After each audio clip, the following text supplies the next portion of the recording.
Hi. So now that we are comfortable with using the inbuilt functionality, ठीक है, so अब एक काम करते हैं फटाफट से, let's implement our own maps using hash tables. Okay, great. So समझ में आना चाहिए ना, the whole point of, देखो, the whole point of learning how to implement is that जब हम यूज़ कर रहे हैं किसी चीज़ को तो that should not feel like a black box. हमें पता होना चाहिए exactly क्या हो रहा है उसके अंदर, कैसे implementation हो रही है, क्या यूज़ हो रहा होगा, वो सब कुछ हमें पता होना चाहिए. ठीक है, ओके. अब हमें खुद से इम्प्लीमेंट करना है, कैसे करेंगे? सो व्हाट्स हैपनिंग, हमारे पास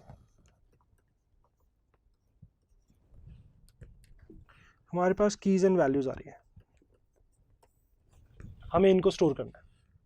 हम चाहते हैं स्टोर करते टाइम ना लगे, हम चाहते हैं एक्सेस करने में टाइम ना लगे, राइट?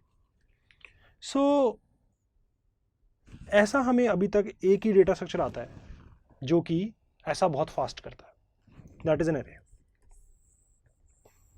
एरे इकलौते ऐसे डेटा स्ट्रक्चर हैं अभी तक जो हमने पढ़े हैं जब हमें पता होता है कि कहाँ स्टोर करना है और एक्सेस करना है, बहुत फास्ट होते हैं, दे आर सुपर फास्ट. ठीक है, so let's try to use arrays to implement this. क्या हो रहा होगा, वैल्यू को भूल जाते हैं, वैल्यू की वजह से कुछ नहीं हो रहा भाई. जहाँ पे भी की को स्टोर कर रहे होंगे वहाँ पे साथ में वैल्यू को भी स्टोर कर देंगे, जहाँ भी की स्टोर हो रही होगी साथ में वैल्यू भी स्टोर हो जाएगी, दो चीज़ें स्टोर कर लेंगे हम, no big deal in that. ठीक है, so we don't have to worry about that.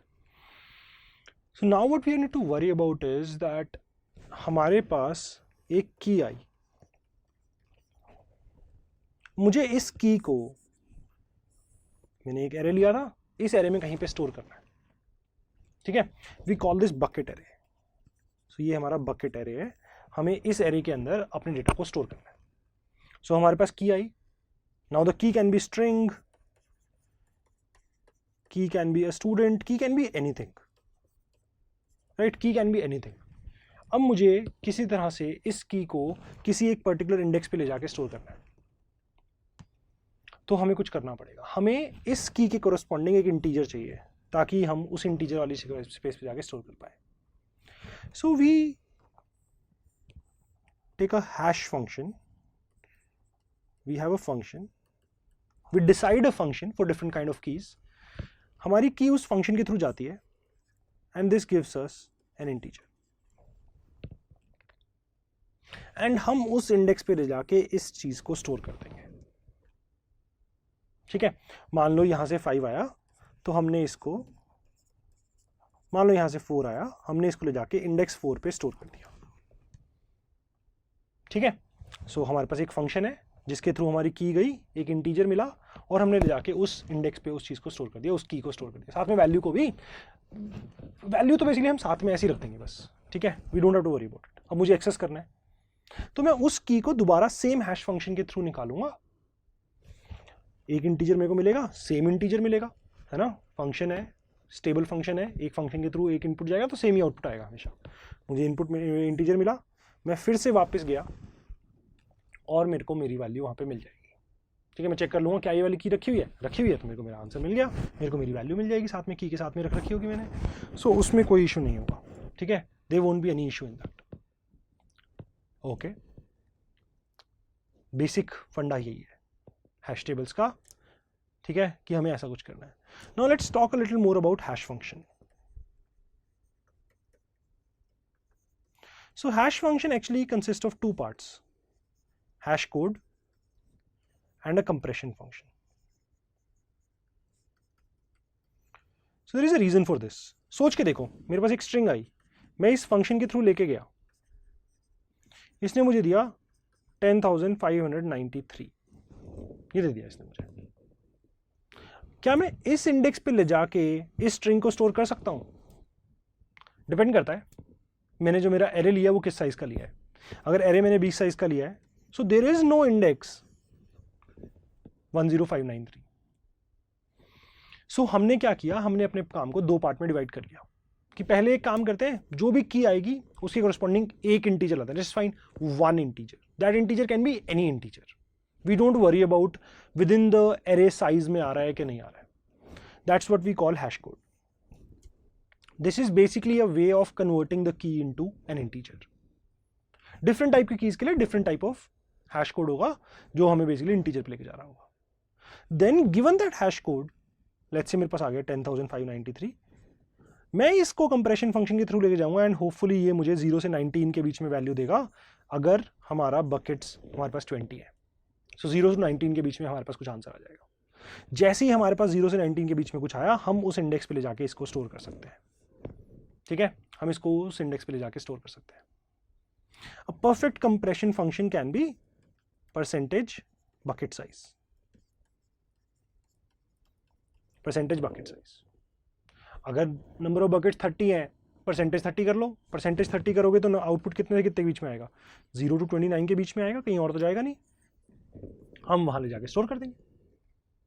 So percentage bucket size is basically something perfect that we can use as a compression function. क्या अटक गया? Hash code. हैश कोड कैसे ले? Given a की, हमें integer चाहिए। So as I said, there is no one answer to this. For different kind of keys, we'll have different kind of ways to convert them into an integer. एक object को integer में convert करने के अलग अलग तरीके होंगे। ठीक है, फॉर एग्जाम्पल अगर मान लो मेरी कीज जो है वो इंटीजर ही हैं, बहुत ही आसान है। 50 आया, हैश कोड क्या रखूं? आइडेंटिटी फंक्शन यूज कर लेता हूं, जो भी नंबर आएगा वही नंबर बाहर कर दूंगा। गिवन एनी की, मुझे उसको इंटीजर में कन्वर्ट करना है ना, without worrying about the range, क्योंकि बाद में तो कंप्रेशन फंक्शन लगाना ही है। सो इंटीजर्स के लिए तो बहुत आसान है, जो इंटीजर आ रहा है उसको उठा के उसी इंटीजर के अंदर कन्वर्ट कर दो। ओके, स्ट्रिंग्स के लिए क्या करेंगे? बहुत कॉमन केस है, हम स्ट्रिंग्स बहुत बार यूज करते हैं हैश मैप के अंदर। सो अपने मैप्स के अंदर एज अ की बहुत बार यूज करते हैं स्ट्रिंग्स को। सो क्या करें? स्ट्रिंग के लिए क्या कर सकते हैं? ABC को इंटीजर में कन्वर्ट करना है। अब इसके बहुत सारे तरीके हैं। First way could be sum of ASCII values. Sum of ASCII values. So, what is the requirement of a hash code? हम चाहते क्या हैं एक हैश कोड से? भाई हैश कोड तो ये भी हो सकता है, कोई भी की आए उठा के 1 दे दो, output is 1। For any kind of string coming in, output 1। अब ये तो बुरा हैश कोड है, because for every string it's going to say index 1 पे ले जा, इंडेक्स 1 पे ले जा। अब यार इंडेक्स 1 पे क्या क्या भेजेंगे? इंडेक्स 1 पे नहीं भेजना है, हम चाहते हैं यूनिफॉर्मली डिस्ट्रीब्यूटेड हो। सो जनरली हम हैश कोड्स की जब बात करेंगे तो हम चाहेंगे कि यूनिफॉर्म डिस्ट्रीब्यूशन हो। ठीक है, मतलब ऐसा नहीं होना चाहिए कि एक ही नंबर पे बार बार गिरे। सो थोड़ा इक्वल सा स्प्लिट होना चाहिए, लाइक ठीक ठाक एरिया होना चाहिए जिसको वो स्प्रेड कर रहे हो। So one hash code that we can look at is sum of ASCII values. So character A की ASCII value plus character B की ASCII value plus character C की ASCII वैल्यू, हमने तीनों को ऐड कर दिया। That is one way of doing it. इसमें क्या प्रॉब्लम है? इसमें एक प्रॉब्लम तो यही है, ABC, CBA, BCA, इन सब का हैश कोड सेम आएगा। ये सब जाके एक ही नंबर पे गिरेंगे। ठीक है, ये सब एक ही नंबर पे जाके गिरेंगे। इट डज नॉट मैटर कौन सा कैरेक्टर कहां पे आ रहा है, सेम कैरेक्टर आ रहे हैं तो सेम ASCII वैल्यू आएगी। ठीक है, सेम ASCII वैल्यू आएगी। एंड बहुत जनरली अगर तुम देखोगे तो बहुत सारे जो हमारे वर्ड्स होते हैं, इंग्लिश वर्ड्स जो होते हैं, वो 3 कैरेक्टर, 4 कैरेक्टर, 5 कैरेक्टर की रेंज में होते हैं। So what that's going to mean is कि जनरली आसपास ही जा रहे होंगे सबके सब। So that's not a very good hash code. Strings के लिए और क्या कर सकते हैं? एक स्ट्रिंग आई, और क्या फंक्शन हो सकता है? हम बहुत कुछ कर सकते हैं। ठीक है, सो एक ASCII कोड हम लिखते हैं सम ऑफ, हम एक हैश कोड लिख सकते हैं सम ऑफ फर्स्ट 3 कैरेक्टर्स, कि भाई अगर ABCDEFB आया तो I am going to just find the sum of first 3, मेरे को बाकियों से कोई मतलब नहीं है। ठीक है, सिर्फ पहले 3 का मैं सम कर लूंगा। इससे क्या होगा भाई, ABCDEF आया और अगला वाला मैंने इसकी परम्यूटेशन दे भी दी अगर, तब भी इनका अलग अलग हो जाएगा कोड, दोनों के दोनों सेम जगह पे नहीं जाएंगे, अलग अलग कोड हो जाएगा। सो अगर परम्यूटेशंस भी होंगी तब भी अलग अलग जगह पे जा रहा होगा, सेम जगह पे नहीं जा रहा होगा। But again this is very limited, वही रेंज है ना। ASCII वैल्यूज कितनी होती हैं, मतलब भाई बहुत ज़्यादा रेंज नहीं आएगी, और थोड़ी सी रेंज के अंदर ही ये गिर रहे होंगे सारे के सारे हमारे जो वर्ड्स होंगे। In practice, something that we use as a hash code very commonly is you can start treating this like as if it's a number with some base p, कुछ बेस p का number मान लेते हैं इसको।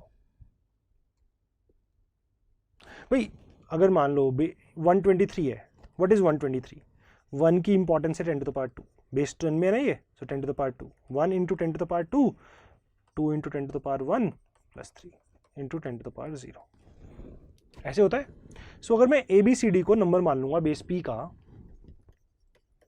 तो effectively what I can say is this is a into character a into p to the power 3 plus character b into p square plus character c into p plus character d। बोल सकता हूँ ऐसा मैं इसको। Now what's happening here is the range is huge. एक नंबर कहां से कहां के बीच में हो सकता है, दैट्स ह्यूज। एस का वैल्यूज मतलब बेसिकली एक स्ट्रिंग के कोरस्पॉन्डिंग हमारे पास क्या आउटपुट आ सकता है, दैट इज ह्यूज। 3 कैरेक्टर का वर्ड है, 4 कैरेक्टर का वर्ड है, बहुत अलग अलग जगह पे जाके दिखाई देंगे हमें। परम्यूटेशन होंगी तब भी बहुत अलग अलग होगा। अगर मैं यहाँ पे ABCD की जगह BACD कर दूंगा तो बहुत अलग हो गया, यहाँ पर B हो जाएगा, यहाँ पर A हो जाएगा, ठीक है, बहुत अलग अलग जगह पे जाके कर रहे होंगे। इट सीम्स लाइक हम बहुत सारी कॉम्पिटिशन कर रहे होंगे, but again most of the words are not that long, so हमें मुझे लगता है ज़्यादा फाइट नहीं होगी ऐसा कुछ करने में। So this is one very popular way of finding hash code. P को जनरली हम एक प्राइम नंबर लेते हैं, 31 ले लिया, 29 ले लिया, कुछ भी एक प्राइम नंबर ले लेते हैं। प्राइम नंबर से डिस्ट्रीब्यूशन अच्छा आता है। Prime numbers gives you a very good distribution. A lot of research has gone into this, and the final result seems like कि prime number से distribution बहुत अच्छा आता है. Let's take a prime number to find this value, net value. ठीक है? So strings के लिए हम इसको hash code ले सकते हैं. ऐसे ही for different type of keys we can take different kind of hash codes. One again अब student है. अब यार किसी को नहीं पता है कि स्टूडेंट का हैश कोड क्या होना चाहिए, तो तुम्हें खुद से बनाना पड़ेगा। अगर तुम चाहते हो स्टूडेंट को एज अ की यूज करना, you need to tell what is the hash code that you want our map to use. हमारा मैप इसका हैश कोड क्या यूज करे। One very easy way to find hash code for this is, इसका address निकाल लेते हैं। Address निकाल लो, कोई एड्रेस आ जाएगा, हेक्साडेसिमल नंबर होता है, उसको कर लो कन्वर्ट इंटीजर के अंदर। एड्रेस ले लो, हर ऑब्जेक्ट का कोई ना कोई एड्रेस होता है, ठीक है। सो जो भी वो एड्रेस है, एड्रेस ऑफ यूज कर लेते हैं। सो किसी तरह से हम एड्रेस निकाल लेंगे अपने उस ऑब्जेक्ट का जिसका हमें हैश कोड चाहिए, और उस एड्रेस के कोरस्पॉन्डिंग हमें एक नंबर मिल जाएगा जिसको हम यूज कर लेंगे। फिर इसको हम कंप्रेशन फंक्शन के थ्रू लेके जाएंगे, which is finally going to give us our integer that we were looking for. So that's a perfect way to do it for students, but we might want to find some other way and we can do that. हम वो बिल्कुल कर सकते हैं, कोई fight नहीं है उसके अंदर, ठीक है। Awesome, बहुत ही awesome, ठीक है। So seems like हम कुछ ना कुछ फिगर आउट कर लेंगे हैश फंक्शन में। हैश फंक्शन में दो पार्ट है, hash code and compression function. Compression function is more और लेस सॉर्टेड।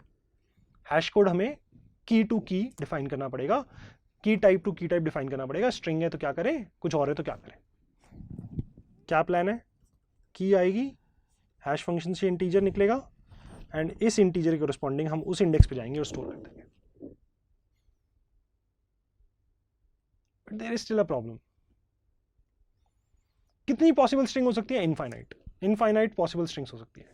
तुम उन इनफाइनाइट स्ट्रिंग्स को अगर 20 बकेट में लेके जाना चाहोगे, 20 डिफरेंट सेल्स में लेके जाना चाहोगे, इट्स डेफिनेटली पॉसिबल कि मैं ABC को लेके जाऊं, कंप्रेस करने के बाद 5 आ जाए, और मैं DEF को लेके जाऊं और कंप्रेस करने के बाद अभी भी 5 ही आ जाए। That's definitely possible.